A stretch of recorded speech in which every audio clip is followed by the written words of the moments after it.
Good morning, folks. Everything new under the sun. What you see on the right-hand side is a solar assistant, and that's what I use to monitor my solar array. It is a small array. It is early morning, so not a huge amount of solar power coming in. But one thing to note is that how do I get to that page? Well, it's through an IP address. It's through my local network.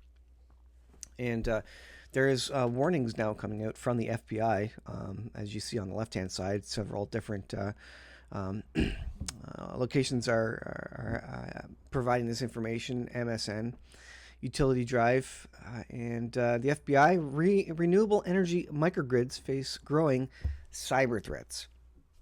Now, mainly this is about the DC to AC inverters that exist under most grid tie solar installations. Those microinverters at the panel switch the DC to AC, and then they combine all that for your house, or actually, for grid tie, they combine that to go back onto the grid through a monitor, and then you consume energy from another monitor, and then you get credit for the power you put onto the grid through your grid-tied system. And most times that's internet connected because everybody wants to see the fancy graphs of how well their solar system is doing. But what happens is, because those inverters are all communicating over the network, that means hackers can get in there and switch some configuration. They can take your solar panel array down. They can mess things up so it's not communicating properly, or inverting properly, or maybe changing voltages, or max mins, or something like that, and they can cause trouble with it. Now, when World War III starts, this is going to be one of the obvious things. Go into any of the home devices that are connected to your network and try and disable them. Try and mess up the configuration so that you can't get in. Maybe try and change the password. Basically, during war, anything you can do to mess up a system. You don't have to blow up the system. You don't have to completely destroy it. If you just ruin the configuration on it so it doesn't work quite as well, that's a lot of the battle done, and then you spend time trying to fix that thing, right? And so this is a warning to you that if you have anything connected, and this goes to even Blue Eddies, EcoFlows, if you have them connected through Bluetooth to your phone, and then your phone is obviously connected to the internet, well, that's a target. That is something that they can connect through to and cause trouble with those systems.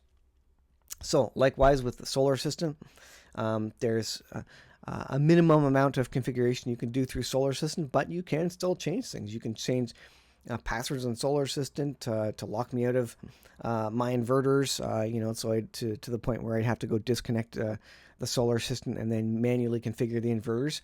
But most people don't have that option. They don't know how to do that, or you can't configure stuff on the unit itself, like Blue Eddies maybe. Through the Blue Eddy hardware itself. You have to do it through Bluetooth. There's simply configuration that you can't access. So this is a warning to you. If you have any solar energy, just be aware that when things go down, it is very vulnerable to attacks, to misconfig, to password resets, so you can't access it. And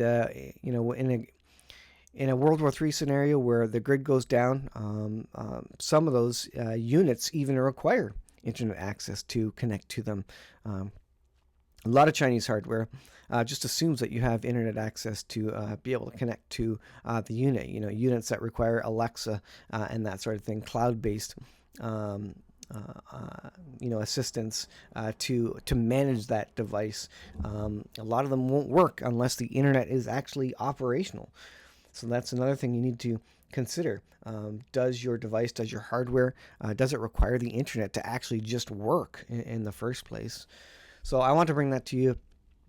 Be aware of it, and know about your risks and vulnerability, and be able to disconnect them if you see things starting to go hot.